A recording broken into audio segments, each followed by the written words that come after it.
All right, welcome everybody to today's webinar. We're going to be talking about EPA's compliance initiatives and some of the stuff going on with the EPA currently. I'm Ryan Janik, I'm one of the co-founders here at Mapistry, and I'm going to be hosting today's webinar. But before we get started, some housekeeping items. One, we'd love your questions, so feel free to submit them into the chat. We'll have plenty of time to get to your questions. Number two is we'll send out a recording of this and some slides.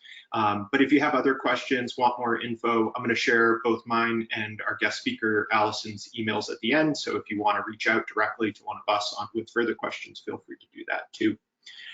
One of our original goals for this webinar today was to talk about the new EPA national compliance initiatives. We were hoping that they would release them in time. Typically, they've done it in June every 3 years. They have not yet, so we're going to look at what's currently out there and the recently released EPA strategic plan, so a little bit of a change. We'll hope to do the new national compliance initiatives once they actually get released, but we can take a look ahead, and one of the questions I'm going to have for Allison is just what do we anticipate coming out in these compliance initiatives given the EPA's strategic plan. So our agenda today is I'm going to give you a quick intro of Allison, our guest speaker today, and then she's going to dive into EPA's national compliance initiatives that are currently ongoing over the past 3 years and talk about that recently released EPA strategic plan and how that's driving some of the enforcement activities, compliance assurance, et cetera, going on right now. And then everybody's favorite topic, PFAS, PFOA. We'll touch on that a little bit just because everybody keeps asking about it. So it's something that's constantly changing and constantly iterating. And then we'll have plenty of time for Q&A. So if you have questions, feel free to submit them. I'll queue them up and we'll try to get to as many as we can. So a reminder, for those that don't know me, I'm Ryan. I'm one of the co-founders here, and I usually host a number of our webinars. But today I'm really excited to have Allison on. I think this is the first webinar we've done together. Allison, she is a partner with Nixon Peabody. She's the Energy and Environmental Practice Group leader and the co-leader of the food, beverage, and agribusiness team, and she's also very active on the maritime side. So tons of great industrial experience from the environmental legal side. So she works with a bunch of manufacturers, businesses out there, dealing with everything from federal level all the way down to local environmental and energy laws and defending against regulatory enforcement actions, third-party disputes, kind of the whole range. So really excited to have you here today, Allison. Really appreciate you taking time to share an EPA update at a federal level and how that can impact and what you're seeing from your own clients in the business community as a large of like, what are some of the things they should be thinking about? So with that, I'm going to turn it over to Allison. Excellent. Thanks so much, Ryan. I really appreciate being here today and meeting all of you virtually, although I'm sad I can't see you. So I'm going to turn on my screen. Can you let me know if it works, Ryan? You have the right screen? Yep, looks great. Excellent. So as Ryan gave some forewarning here today, we thought we'd get some of the new initiatives. As national compliance initiatives go each year from 2020. So the ones right now are, I should say, they're here, 2020 and 2023. So usually we get the ones for the next year, which would be in effect in 2023, sometime around June. Didn't quite happen yet this year, but we did get the EPA strategic plan we'll go through.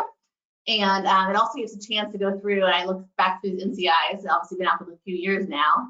It's interesting to think about that I have actually defended a case under all 6 of these. So they are actually out there being implemented, and I can talk about that in some detail too, and give some kind of background of what it feels like to face enforcement under these 6 NCIs. So some background and some housekeeping for myself. This is not legal advice. This is not creating an attorney-client relationship.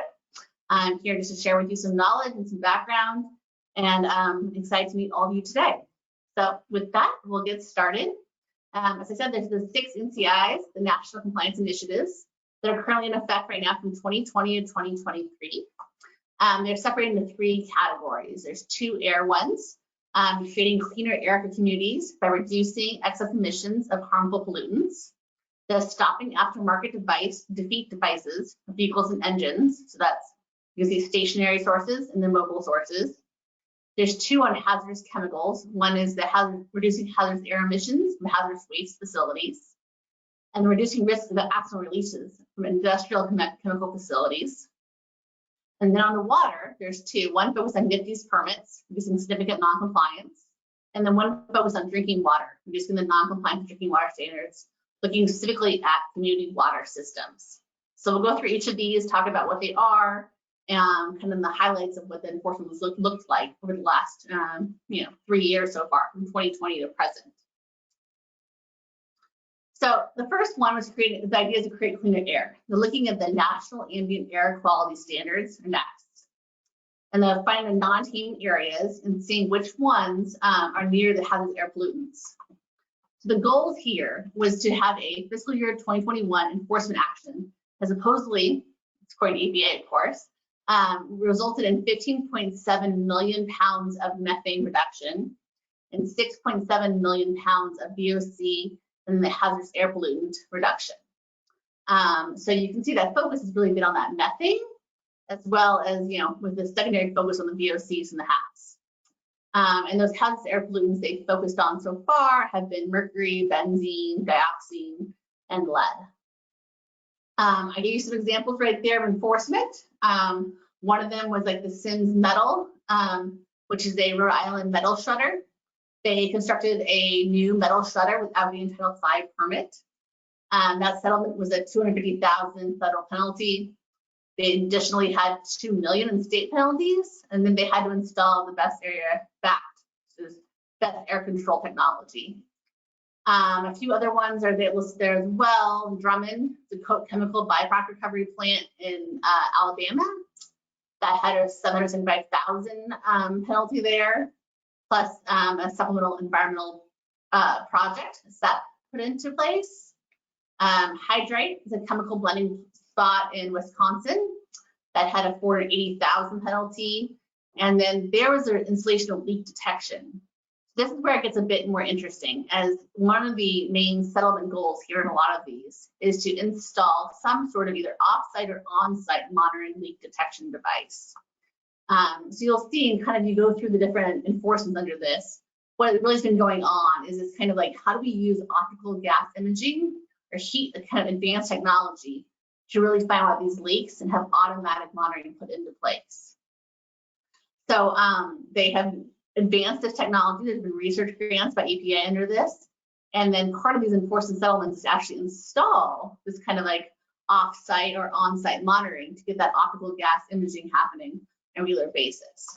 A second one they've created is called the National Enforcement Investigation Center Geospatial Measurement, which is really a big white van, has all this equipment on the top that goes around, sits outside the fence line, and is measuring to see what kind of air pollutants are really coming off and what are those measurements.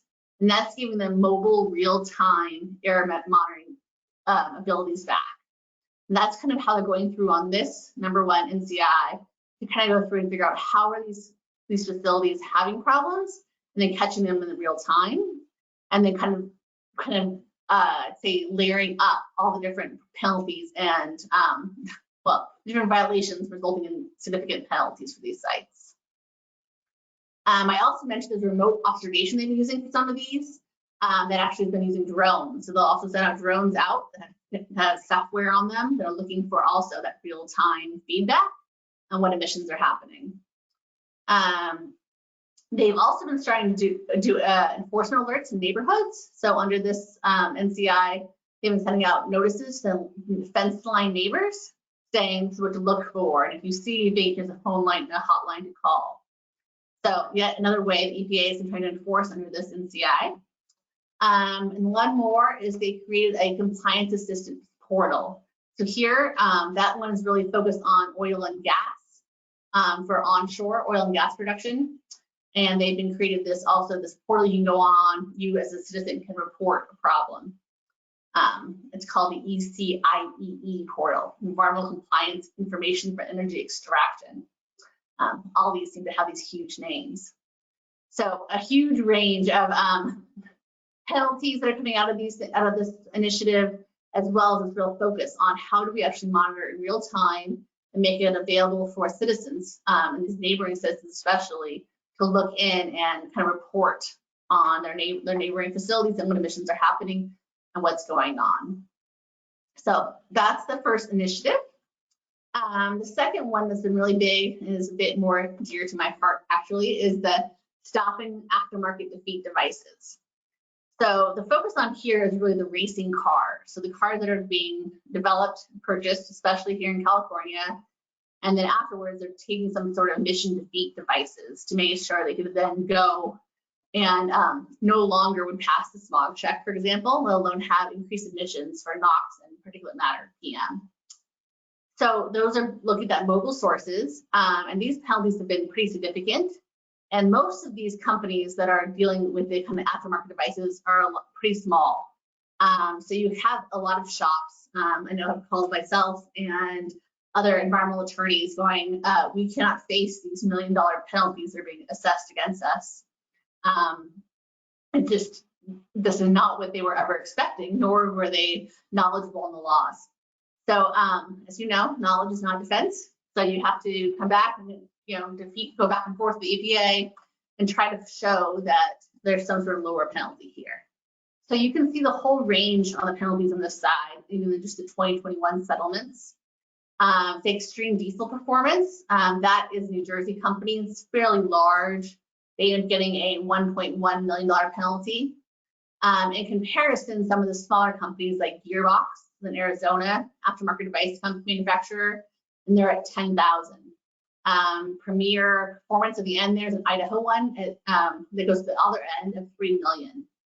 So these aftermarket defeat devices penalties are all over the place.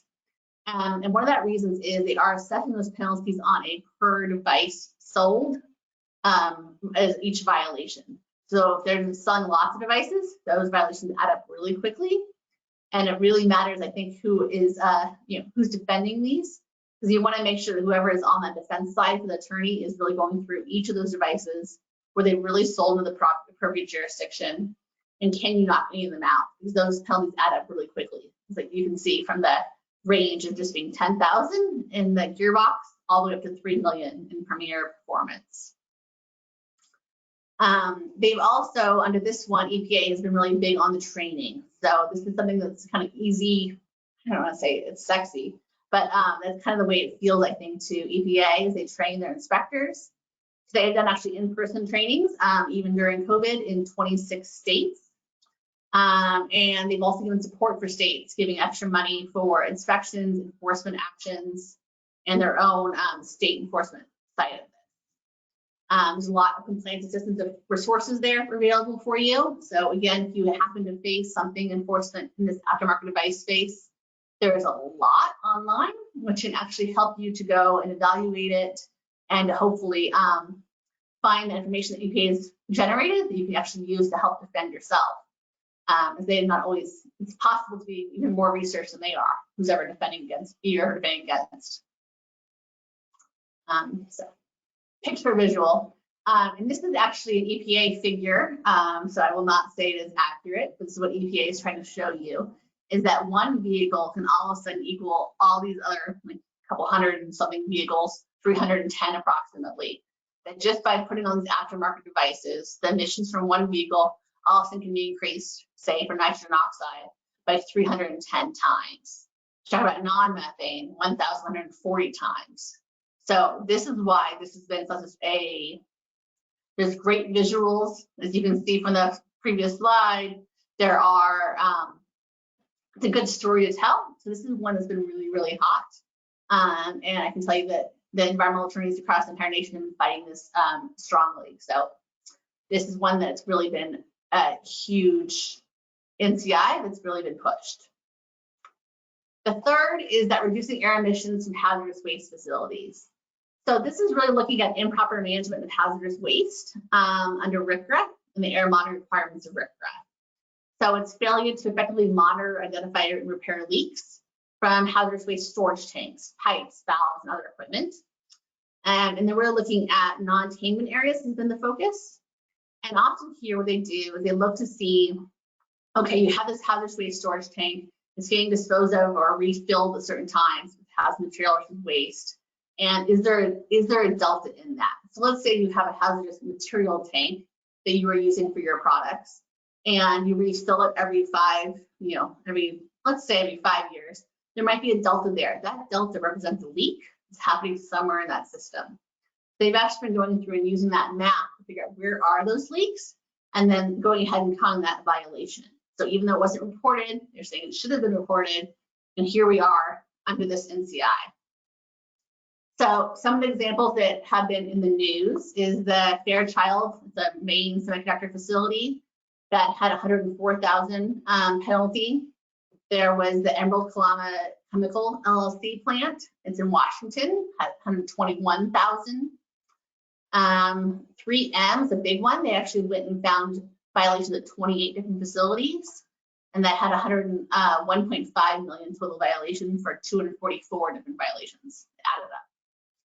So some of these can be quite large. They almost all originated from a RCRA inspection, where they asked these kind of detailed questions about tank refills, tank emptying, and what it really looks like. And then from there, they built their case up to show all these different penalties and to get to the bigger numbers. So that would be your NCI 3. So nice visual. And you can see here again an EPA produced graph, and what they're trying to show you is their success here. And they're looking at both on-site inspections. You can see it's stayed throughout the pandemic, actually pretty equal, if not increased in 2020. Which again, this is somewhat, I'd say EPA is very proud of the fact they continue to do inspections despite the fact there was a pandemic occurring. There's also now increased off-site inspections, where they're again going to the fence line and doing emissions studying, monitoring, or trying to do other ways to look at the neighboring properties and see what's going on that on-site. It also could be going through the hazardous waste manifest and seeing is there sort of red flags that are being coming up there. And with electronic hazardous waste tracking systems, the e-manifests, these things like that Ryan has educated you all on, becomes more and more easy for the EPA and all those third-party environmental companies to look in this and kind of go like, hey, this might be a problem here. Let's go ahead and do some more digging. So that is becoming more and more of an issue that we all need to be aware of, especially as electronic information is more and more available. That's NCI 3. Moving to 4, it was focusing on reducing accidental releases in industrial chemical facilities. So this is really the risk management program, the RMP program, and that they're deciding that facilities had this deficient safety protocols or a failure to meet their own risk management program requirements. There's been some big facility, say, explosions in the news. It is also something that's very interesting to watch and gets a lot of that public press. So this idea was really to look at this and figure out how do we stop these explosions. And so we're looking at petroleum and anhydrous ammonia. So those large refrigeration systems have become under attack as we look at this. Interesting looking at this last 2 years or so enforcement here. The penalty actions have kind of gone the whole range. The first one you see there from Mosa Plastics Corporation. That's kind of exactly what you sound of plastics manufacturer. It was a $3 million penalty in Texas. But then you get to CSL Bearing, which is actually a blood plasma facility in Illinois. And they got $527,000 penalty for their ammonia refrigeration systems for their plasma. So it can show you can really get that entire range. I'll give you one more, the Apache nitrogen, third one listed. That's actually a nitrate-based explosives manufacturer, and that was a $1.5 million in Arizona. So that range is there, but this is one that has been used all over. As Ryan mentioned, I do a lot with the food, beverage, and agribusiness. A lot of them have anhydrous ammonia refrigeration systems, large walk-in refrigerators. And that is something that we definitely have been seeing more and more in that food and beverage space, as they have the RMP programs are definitely under scrutinization, and then having to make sure that we're doing the proper emergency, preparation drills and making sure that everything's in place for that to happen. And one more here to say they're really looking at what's nearby. So there's schools or hospitals in the general vicinity of these large facilities. then you also are getting a heightened chance of inspection under this EPA for an RMP inspection. And one more I would say is that a lot of this is also coming from the CUPAs. So here in California, we have the Certified Unified Program Agency, or CUPA, which are the ones doing the more frequent inspections. So how I've seen this happening is the CUPAs show up, they do their standard routine inspection, they ask some questions about the RMP program, they actually obtain some documentation, and maybe 30 to 60 days later, all of a sudden you'll say, oh, wait, here it is, and we're now seeing you're now actually getting the EPA showing up doing their own RMP inspection. So that happens quite often as well.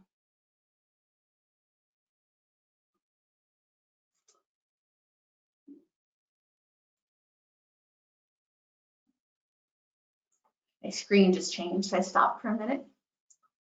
Does it still look fine to you, Ryan? Yeah, it looks great. We just lost your camera feed for a second, but now we see the dramatic photo. Excellent, just in time. That's exactly the point, right? These large explosions, I said, can happen. They get on the news, and all of a sudden this becomes why we have these big enforcement actions. Like the EPA can say, we're trying to stop this from happening in the future, and here's what we're doing to do so. And you can see here, again, one of EPA's own slides and their enforcement views showing where they've gotten so far and how they're actually monitoring these. So again, there's inspections continue. They have continued in person throughout the pandemic. However, they have gone down significantly during the pandemic, but to replace that is with off-site compliance monitoring. So once again, we're going through having sort of like drones or other off-site monitors, what's doing with air emissions, looking at that, looking at the neighboring facilities, talking to the CUPAs, and figure out how do we address this. And that's becoming more and more significant here on these issues. Yeah, pretty dramatic, the graphic there, because you're increasing the rate of actions and doing it offsite, and just, it's a force multiplier for enforcement activities around this. Exactly. I think that some of this has been that they realized they can get the CUPAs to, here in California, can get the CUPAs to actually gather that data, make copies of it, send off to the EPA, and then the EPA can do their own enforcement from off-site, not even do their own inspection. So that change has been significant. And I think a lot of the facilities just weren't ready for this. They never have been enforced before. Their RMP programs may exist. And if they were sort of there as a routine, I'd say checking the box, but they've never actually really been implemented. Yeah. I think every facility believes that the prior picture will never be them, right? Yeah. How it is. Till it happens. Yeah, it'll be interesting too for the new NCIs. Do they, and even just like compliance strategies, is how much do they lean into this offsite monitoring beyond air or other parts of air programs for water waste? Because if you can increase your number of actions in a tight labor market, which everybody's impacted with across the board, yeah, it'd be really interesting to see how they use this as a model going forward. I agree, and on that, like I definitely have seen the stormwater, the offsite monitoring for stormwater for dust and construction dust. That stuff's been increasing greatly. So we'll talk about the end. I think that that's one thing that I think will happen more and more. Is like, how do we monitor for this stuff and put in real-time available things? Everyone can be, enforcing these laws and these NCIs. Yeah. Yeah, we're seeing that the cost of like water sensors and water quality data sensors is coming down a lot. So you can deploy much more of them more cheaply throughout a whole city network or in facilities, which I think we'll see on the enforcement side, maybe faster than the private sector side. Yeah, but I think that's still probably terrifying for the private sector. It should be. I mean, if you've got this network in the sewer and discharge pipe systems, and you've got drones, and all your neighbors are looking at your stuff, that becomes a multifaceted enforcement activities on top of what the normal, like knocking on the door inspector shows up. Right, because the inspectors don't show up that often. I mean, let's all be honest. Like, I think they should start every few years, but oftentimes there'll be facilities that have gone 10+ years without an inspection at all, let alone the CUPA. Definitely not EPA. So right. These different monitoring devices come out. Yeah, and the data set that you can collect, it's a little bit more, especially if you've got for wastewater or anything with mandatory minimum penalties and limits, it's a lot easier to tie that directly through data sets. Anyways, we can segue into NPDES permit. So the 5th NCI is reducing the significant non-compliance for NPDES, the National Pollution Discharge Elimination System permit. There are currently 46,000 major and minor NPDES permitted facilities, and approximately 20% were found to be significant non-compliance in 2018 when they were first looking to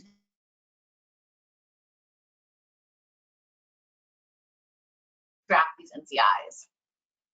That significant non-compliance range went from exceeds the effluent limitations to failure to submit required reporting.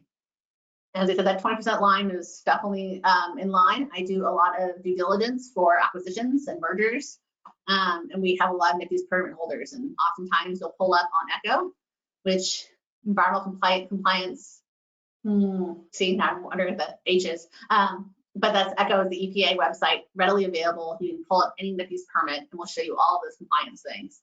And you'll find all the violations there. This is an SNC, certificate non-compliance. It shows up as a red mark. It's pretty easy to check. And something that's very easy is if you're if you're a NPDES holder and you have violations, it's something that everyone can see very easily. So the goals and results there, again, to improve surface water quality, protect public health, and reduce pollution impacts to drinking water, aquatic life, and public enjoyment. So it definitely was more of a kind of wetland and watershed focus they try to look at, especially in this last 2021 year. And then, of course, according to, again, the EPA, they believe that the baseline significant noncompliance was reduced from 20.3% now down to 10.1% through their work so far into this initiative. So pretty significant reduction if indeed that is accurate. And here it's again kind of been all over. You have the Pacific Energy American Samoa terminal. That was a $300,000 penalty in American Samoa. And then this is interesting, this NCI has also been a focus on municipalities. Looking at their wastewater treatment systems, their stormwater sewer systems, stormwater sewer overflows, and finding violations there based on that non-compliance. I think a lot of these municipalities had not sought or faced enforcement before. So to have this kind of focus on them became definitely significant. Colorado Springs, for example, here had a $1 million penalty assessed, and they had to put in a supplemental environmental project set. And then you have the kind of the opposite side, that city of Apado, which is a smaller city in Washington. That was a $25,000 penalty. So there is some broad range again, that penalty size. However, that focus on municipalities for a NCI definitely was newer on this last cycle. There also was some focus here on kind of these old historic mines. So I listed there the 16-to-1 mine. That's in Tahoe National Forest, one of the oldest gold mines still operating in California. And there's interesting, there was not actually a penalty requirement, but they did use NCI to help them force them to put it into a treatment system. So to get into a pre-treatment system for that NPDES compliance. They definitely focused really heavily here and have been moving more and more to look at the environmental justice initiative side of this and show that these smaller communities, say here in California, the Central Valley, that already have heightened pollution are getting more pollution due to these SNC NPDES holders. So that focus I think will become more and more in the future years, especially as we get new NCIs out here. They've also started these quarterly discussion topics within NPDES authorized states. And that's looking at the states that are authorized to do their own NPDES enforcement and making sure they have the proper training to be consistent and are actually doing enforcement. So that's increased the state enforcement as well. They also put in training where the EPA came in and trained these local state enforcements, especially using the EPA ecosystem to help show them how the compliance dashboard works and to kind of give them the sites that are, say, red flags. So just based on ECHO alone, these sites are the ones that should be getting inspected or have request information sent out, something like that. So that went through the side of it. They also created a whole series of technical assistance webinars, which are supposedly to assist the technical side of this part of it. But those are also available. So if you are defending against an action here under your NPDES permit, Again, there's a lot out there on the EPA's own website that's worth reviewing. It can be used to, defend yourself against it, as well as just make sure that if you think it might be happening, inform yourself of how to get back in compliance. So lots out there available to you, publicly available on this NCI as well, number 5. Nice, pretty picture just for a moment. And here is the success that EPA has shown. You can see the effluent violations from their baseline, again, that was set, but just over 20% being certificate non-compliance back in 2018 before they started. And you can see how it has gone down. We are, they're saying we're more at 10%, and it's probably more like 12% on this little picture. But you can see the effluent violations are going down, the reporting violations are going down. And you can see where they're trying to get in the next 2 bits. So I think that in some ways, this NPDES violations will become even more focused for this last year. So if you are a NPDES permit holder in the last, in our certificate non-compliance still, even if you're a municipality or local government, I would say this is a chance that you might see some heightened enforcement here in the rest of 2022. So one place to really watch and be aware of what's going on. So the last NCI, which will probably keep up, is drinking water standards non-compliance and how to reduce that. In fiscal year 2018, which again was the baseline for the NCIs, they found 40% of the 50,000 regulated community water systems were in violation or at least one drinking water standard. A lot of them were the monitoring and reporting violations that had 30%. Health-based violations were down more than around 7%. The goals, of course, is to deliver safe water under the Safe Drinking Water Act compliance. They also try to look at EPA's collaboration between the EPA and states, as well as EPA and the tribes and territories. And this takes a lot of those health-based violations actually end up being on the tribal lands, as well as in obviously the state monitored sites. So they try to increase the EPA enforcement and compliance assurance. And again, this is something Dr. Flint, Michigan, again, been in the news, something that the public really cares about, making sure we really have clean drinking water available to us. And this again is interesting, is a lot of the smaller community water systems are feeding, say, our agriculture here in California. So also you're seeing the enforcement against, kind of the smaller contaminants. It could be E. coli, it could be once in a while, it could be something like 1,2,3 TCP, which is becoming a bigger and bigger topic here in the Central Valley in California. I'm looking at what are the drinking water standards there, and are we really meeting them? And if not, that focus, making sure we really get in compliance.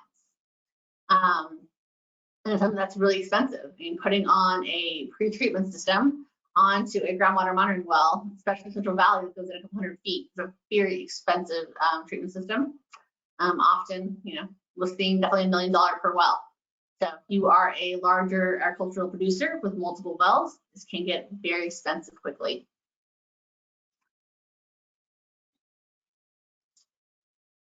And then here again is EPA's own graph where they think that they've been so far.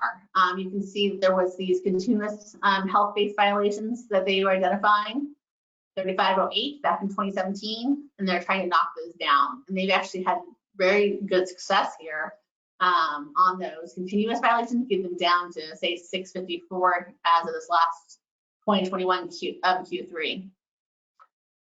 You can see the new violations are still there though. So as they knocked down the continuous violators, new ones have kind of come up and it's crept up in that same area. So overall, you can see that trend. While there is a decrease, I wouldn't say it's very significant. So it's interesting to see that despite all this work, you can kind of see there's so many community water systems that to really make a significant impact has not really been successful here. So I think drinking water will continue to be a focus, especially with the PFAS and PFOA slide we'll talk about in a few minutes, and Brian already mentioned as well.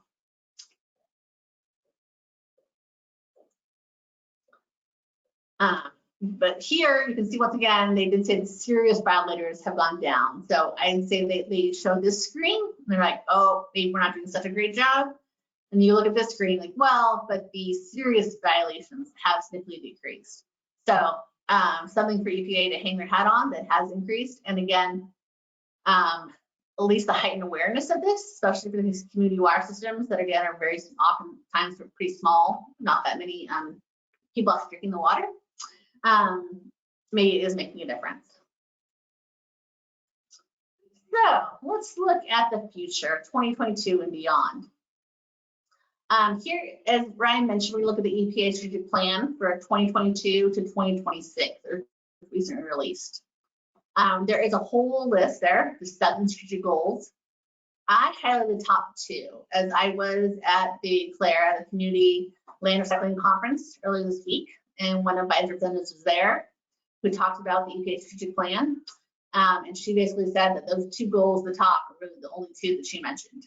So those 2, I think, are the 2 we're going to see. How do we tackle the climate crisis? What does that mean? And how do we actually do this on the ground with our enforcement laws? As well as taking decisive action on this environmental justice and civil rights. And that's for looking at the fence line communities for environmental justice. That we have these communities, especially they're focusing on the Black communities that have a greater population of living on the fence line of these large manufacturing facilities. And how do we make sure they are being kept safe and given the same clean air and clean water that the other communities have around them. The other goals that were there were to enforce environmental laws and ensure compliance. Again, not much teeth to that, nor what does that really mean? Of course they want to do that. Ensure clean, healthy air for all communities, ensure clean, safe water for all communities, that safeguard and revitalize communities. So that number 6 is an interesting one. And I'm hoping that safeguard and revitalize communities will really focus on brownfields. So as we now have the new Infrastructure Act. There is a lot of money going to these brownfields, 1.5 billion to be example, over the next 5 years. That's an 8-fold.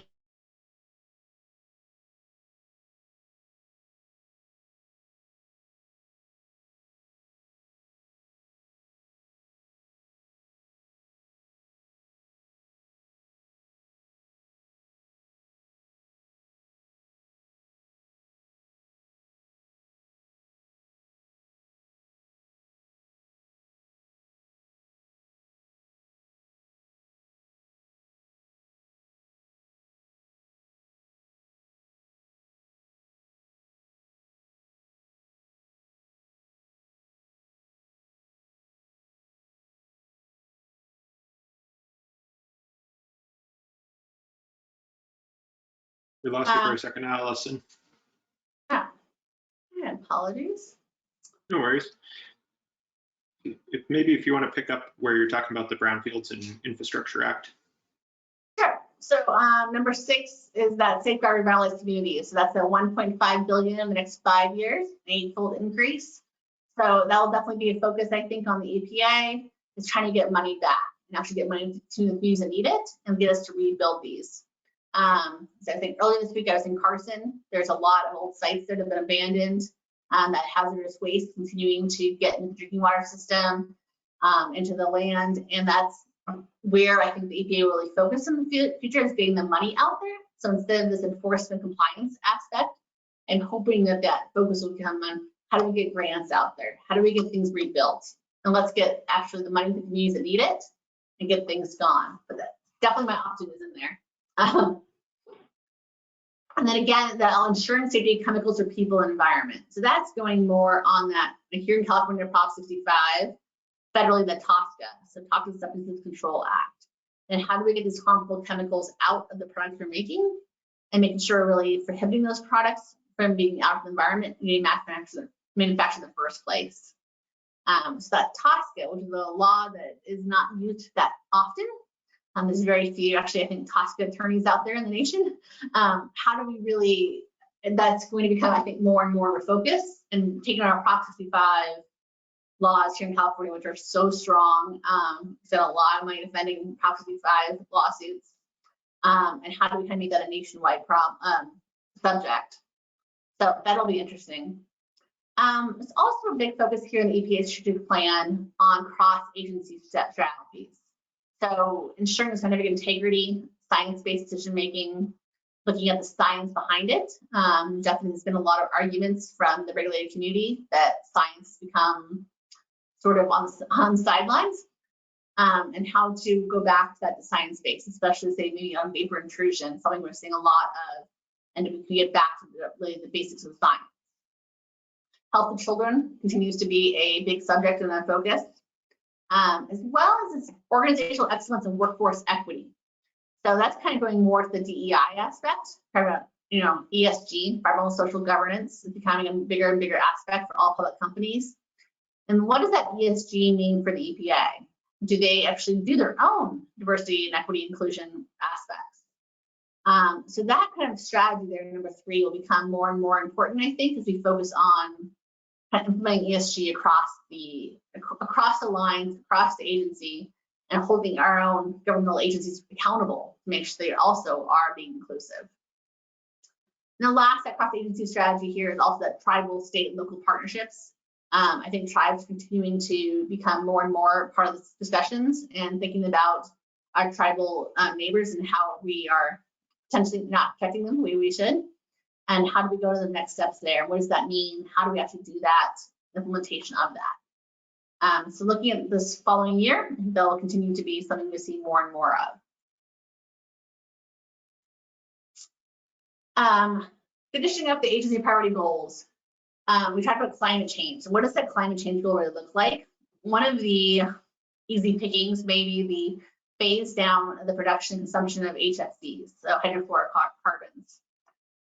You can see here they have a huge climate impact. It's something that's pretty easy to measure.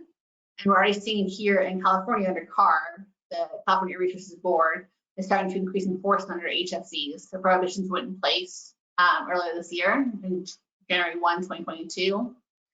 So how's that going to play out nationwide, and how does that become this, like, the HFC prohibition here in California? That'll probably become more of a nationwide priority under this climate change goal.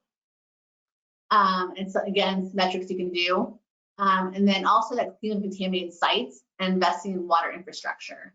The water infrastructure is something we see coming out more and more as we talk about what does that look like, and how do we actually talk about, we'll just do the next one, PFAS and PFOA, and the EPA strategic plan. And what does that mean? That current focus is how do we regulate PFAS, is to make our drinking water wastewater providers go in and monitor to see what kind of PFAS and PFOA is going through their system and being released back into the environment.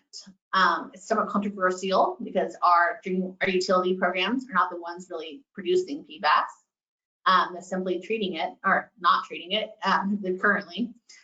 So requiring them to monitor it is definitely a sensitive point on what does that mean. Once they monitor it, we now know it's there. Now, how do we actually treat it? And who's going to pay for that pre-treatment system to put in for this? The PFAS and PFOA are called the forever chemicals. More and more consultants are trying to tell you they're not forever chemicals. They can be treated. That treatment systems are coming out fast and furious on all levels. And I think as fast technology can come, we're trying to put out the technology to actually treat these chemicals. Let's see, they propose to designate it as a hazardous substance under CERCLA, which means they'll very quickly impact our brownfield sites and our the hazardous contaminated sites and our CERCLA Superfund sites. As we start to have to monitor for PFAS and PFOA, we think that some of the states that are already ahead of us have already found widespread PFAS contamination. So it's only a matter of time, I think, until the federal government starts that as well, not California, and we start getting a whole list that has to be disclosed. And then again, the primary drinking water standards will also come into the play. We probably get PFAS and PFOA added to theirs. It's currently being developed. So lots happening on this national strategy. This is the end of my slides. Ryan, do you have any questions, or did you get any questions? I have lots of questions, but yeah, just a reminder for people to submit questions in the chat. Thank you very much, Allison, for walking us through some of the EPA's own slides around performance, and the metrics around that are really kind of illuminating, looking at like safe drinking water, serious violations going down.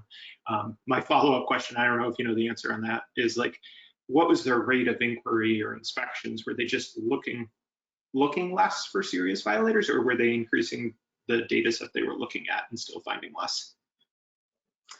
That would be an interesting question. Definitely, yeah, I mean, I think that's the stuff that obviously EPA's own enforcement guidance and their success stories really focus on what they believe success. However, I think if you start to dig in, obviously you can, as with any data set, you can kind of start to ask questions and be like, is this really true? Yeah. So. Cool. I guess one of the I would add to that, Ryan, you can see the end of each year as the inspections go up. So the end of, especially at the end of 2021, all of a sudden it's like, oh my God, there's budget money, hasn't been used because of the pandemic. We need to use as much as possible. Yep. And we had also EPA inspectors, especially from the R&P program, showing up in random places for like a week-long stay and inspecting 10 facilities in 3 days. And also, you know, the neighbors are calling each other going like, oh, did you just get inspected? Nope, but then you're tomorrow. At home, inspectors, including people they were training. It's a way to spend money quickly and make that inspection number come up very, very quickly. Yeah. Yeah, so I guess the warning is be careful at the end of the year who's knocking on your door, and do you have at least your paperwork and everything you've done lined up ready to go? Exactly. It's a good reminder for that, you know, the Christmas gifts, the holiday gifts for all of us is to make sure you have your R&D program in place or not any significant violations. Yep, no, definitely. One of the questions going back to your first NCI around clean air is, what do you see as potential air focuses going forward, maybe under the new set of NCIs? Do you see them going beyond a focus on HAP and methane?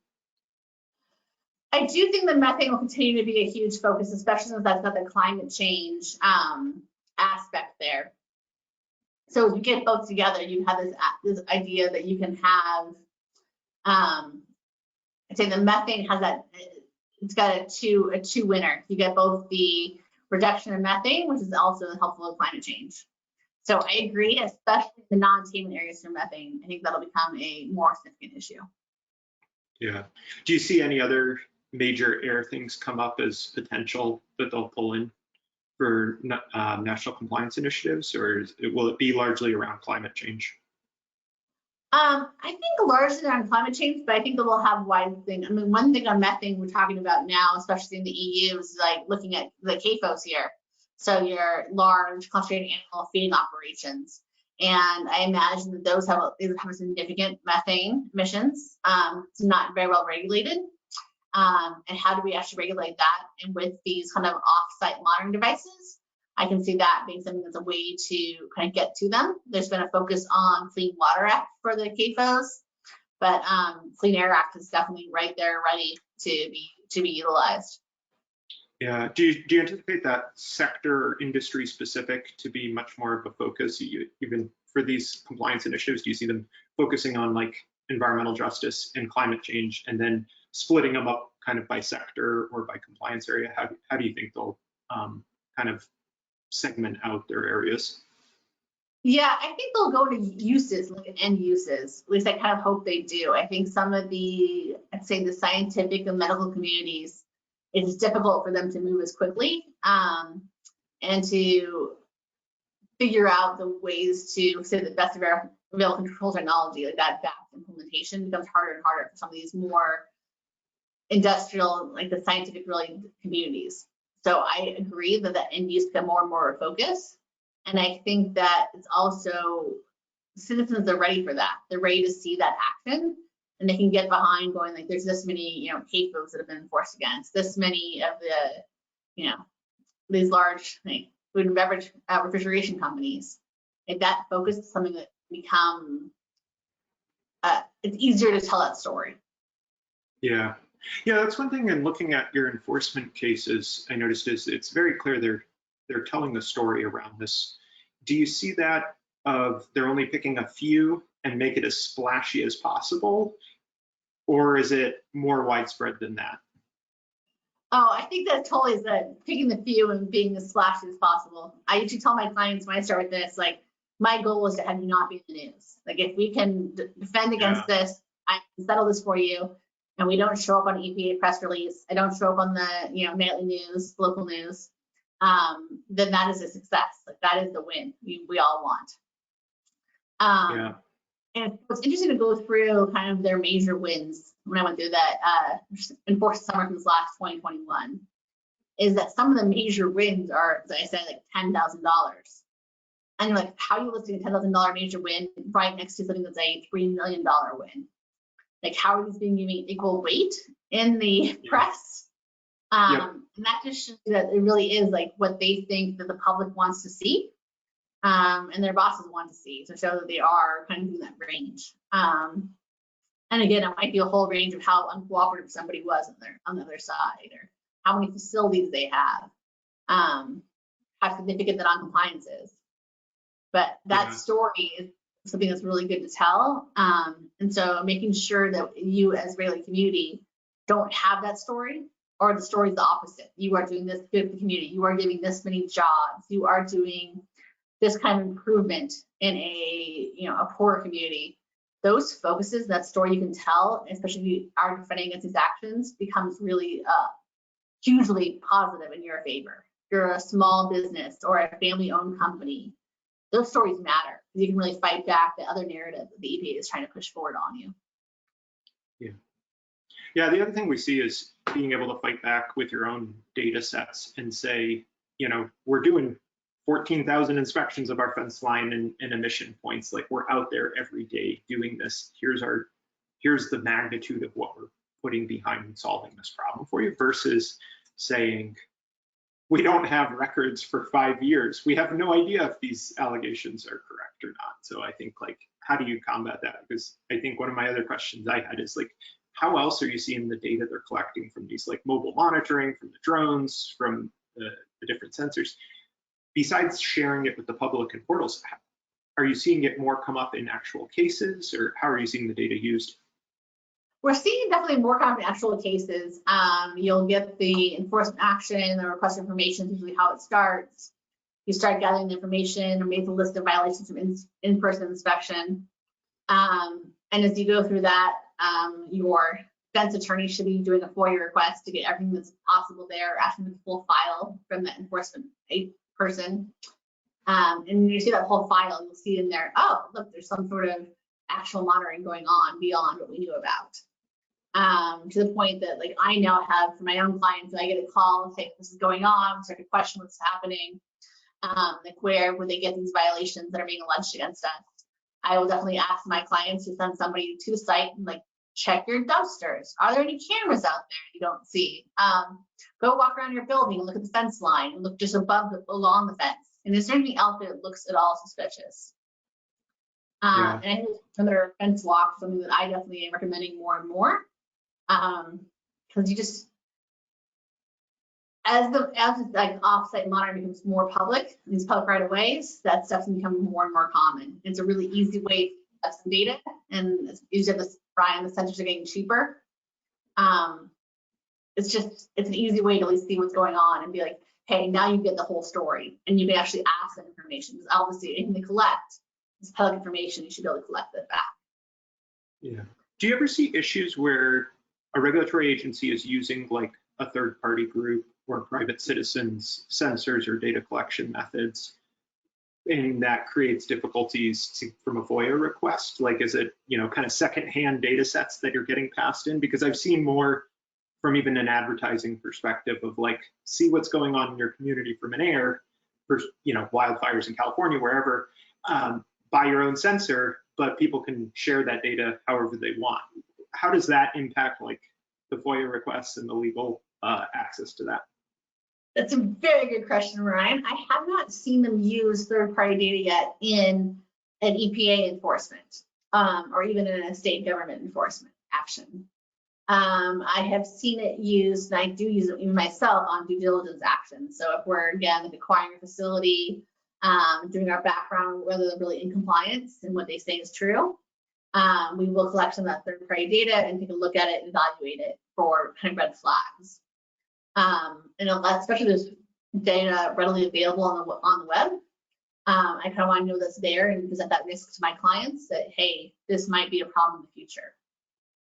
but I have not seen it yet enforced on this side. One more, I would say, I have actually used it though on the flip side to defend against it. So I have had success where clients have had an EPA or state enforcement action. We were able to find a readily available, say like for stormwater, readily available rainwater capture devices. That's something you can really look at and go back and say, hey, it didn't rain that day. Like, here are my sites in every airport has. In addition, there's so many now public scientists who have their own little rainwater devices that are being put online. You easily find the weather stations and say, no, it didn't rain that day here. So I think that, I think like it's both. I'd be curious to see if in the future, the feds and the state enforcement agencies start to use that data, but at the same time, remember it's there too for the defense side that might be able to help you. Right. Yeah, I could see it with like PM 2.5 sensors, which are becoming more and more commonplace, and there's a whole network of data, and depending on the calibration levels of them and quality, like I see wide-ranging data sets of PM 2.5 or PM10 on private citizen like right, I think any consultants to be able to fight against that, right, and say, hey, are you actually calibrating this, and kind of see the calibration back this is not good data. But it's out there, and I imagine those citizen suit, at least the demand letters, become more and more frequent here as that data is out there. I mean, that's what the Prop 65 world sees, which I don't personally do Prop 65 actions that often, but I mean, that's all the monitoring online of chemical content and products and going after those companies. So I think the next step is that kind of remote censoring. And it's tough to like combat that story in the press too, of like, we have all this data, whether it was collected correctly or not. I think my advice for companies out there is to think about your own data collection, like Allison was saying, in terms of, you know, looking at what's out there and maybe starting to create your own records of that, especially if they're helpful to defending a case.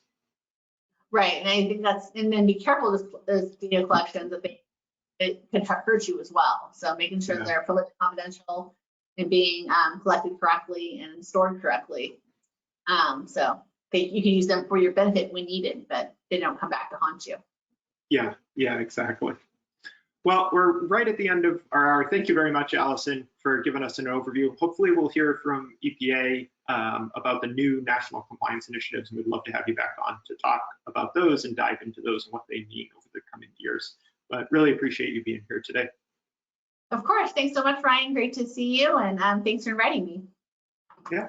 And for everybody on the webinar, if you want more info on Mapistry, please reach out. My email's there, or you can just reach out at info@mapistry if you want to learn more about what we're doing on the software side around site compliance.